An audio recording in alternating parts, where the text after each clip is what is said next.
Assalamu alaikum. My name is Abdul Momin and I'm a registered dietitian, nutritionist and a public health professional. Right, so today I'm going to talk about another fad diet, and that fad diet is called as the South Beach diet. Yes, the South Beach diet is very common in West specifically, and some people are also now following here in the South Asian belt these days. So the South Beach diet actually promises a very quick loss of 10 pounds or so in the initial weeks. This diet was started by Dr.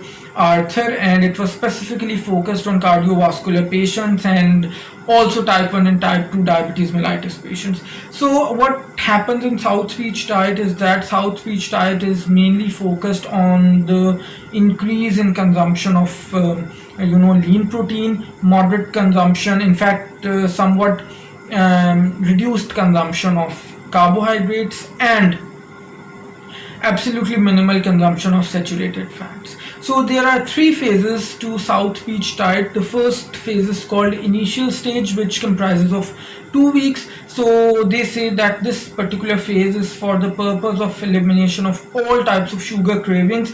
So in these initial 2 weeks, you are asked to stay away from all kinds of carbohydrates, which include chapati, bread, rice, pasta, potatoes. So all the primary fuel, they do not let you consume that.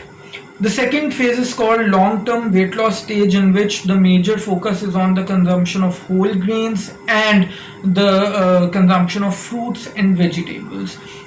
So after that comes the third stage, which is called the ongoing maintenance phase, and in this particular phase they ask you to slowly and gradually add back all the foods, but in moderation, and the carbohydrate consumption they still recommend you to keep it very low.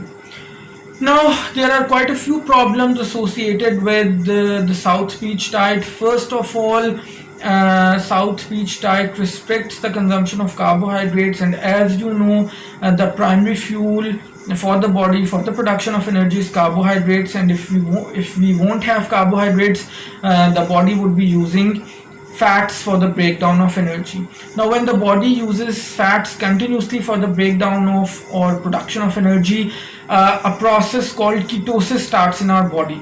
Now ketones are substances which are produced in our body as a result of the process of ketosis, and these ketones are produced as a result of breakdown of fats.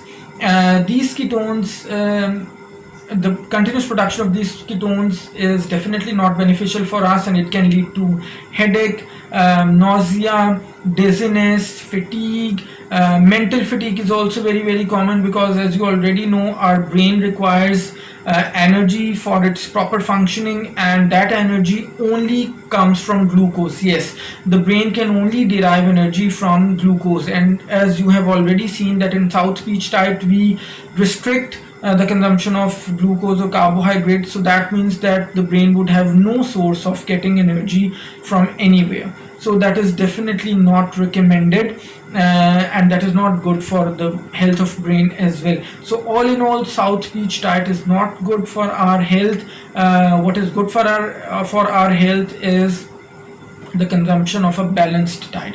So I do hope that you have liked my video. If you have, do not forget to hit the like button and share this video with others so that others can benefit as well. If you are watching my video for the very first time, do consider subscribing to my channel and hit the bell icon so that you do not miss any of my future videos. Until next time, it's bye bye from my side.